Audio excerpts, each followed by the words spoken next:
చాలామంది అపోహలు, డౌట్లు. యోని లోతు ఎంత ఉంటుంది, పురుషాంగం స్తంభించినప్పుడు ఎంత పొడవు ఉంటుంది, దాని గురించి ఈ వీడియోలో తెలుసుకుందాం. పురుషాంగం సైజు రెండు విధాలుగా ఉంటుంది. సెక్స్ కోరికలు కలిగినప్పుడు అంగం స్తంభించి పొడవు లావుగా మారుతుంది. సాధారణ సమయంలో పురుషాంగం సైజు 3.61 అంగుళాలు అనగా 9.16 సెంటీమీటర్లు అయితే ఉంటుంది. పురుషాంగం స్తంభించిన సమయంలో 5.16 అంగుళాలు అంటే 13.12 సెంటీమీటర్లకు సాగుతుంది.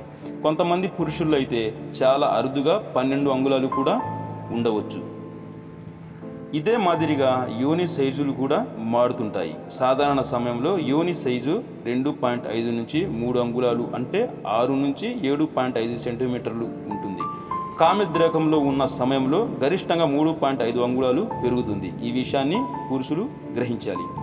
అంగం పొడవు ఎంతున్నా యోని లోతు మాత్రం ప్రపంచంలో ఎవరికైనా 50 సంవత్సరాలు ఉన్నవారికైనా 20 సంవత్సరాలు ఉన్నవారికైనా 3.5 అంగుళాలే ఉంటుంది. కాబట్టి 4 అంగుళాల పురుషాంగం సెక్స్కు సరిపోతుంది. అయితే కొందరిలో పురుషాంగం పెద్దగా ఉన్న స్త్రీకి వచ్చే ప్రమాదం ఏముండదు.